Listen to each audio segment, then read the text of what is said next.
Hello and welcome to English Snacks, a delectable morsel of a podcast where we delve into the fascinating world of English vocabulary. I'm your host, Amber. I'd like to share my insights with you so you can develop your fluency.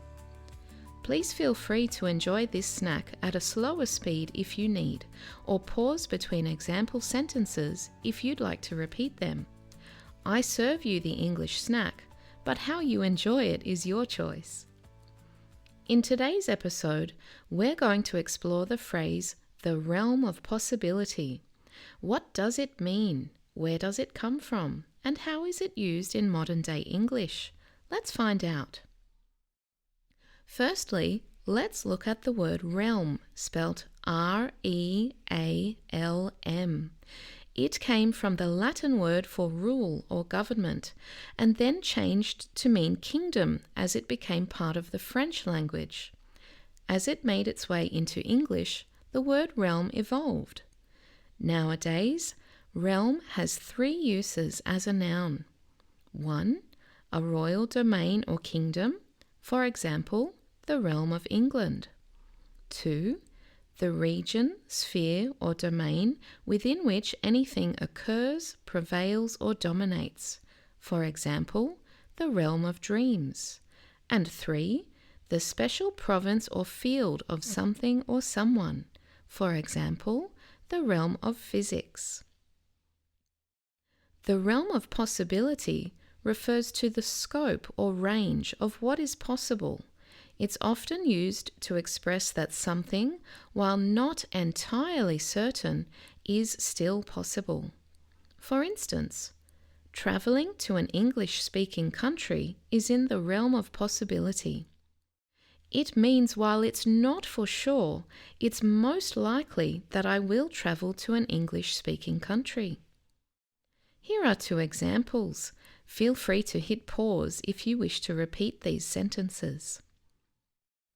It's within the realm of possibility to become fluent in English. Finding a solution to this problem is within the realm of possibility. Now you know how to speak about something being in or within the realm of possibility. But what if you wanted to say the opposite, meaning it's not within the realm of possibility? You can change the preposition within or in to beyond, outside of, or out of. Let's hear some examples. Again, feel free to hit pause if you want to repeat them. Going home early today is beyond the realm of possibility.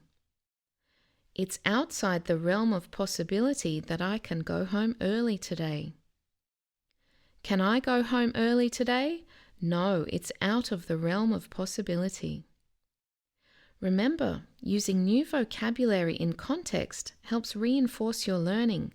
Challenge yourself to use the realm of possibility in your English conversations. Now it's your turn. Think about your plans or dreams. Are they within the realm of possibility?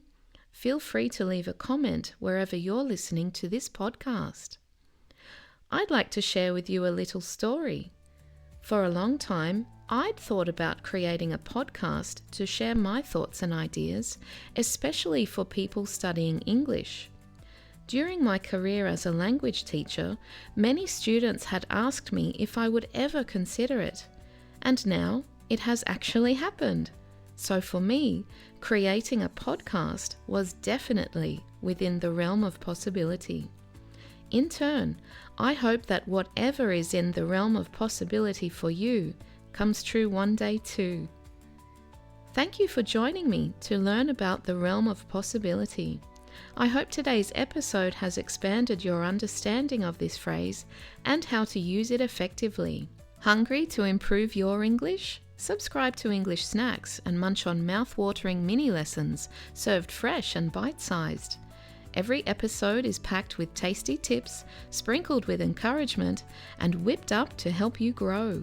Bring your learning appetite. Each lesson is a sweet treat you won't want to miss.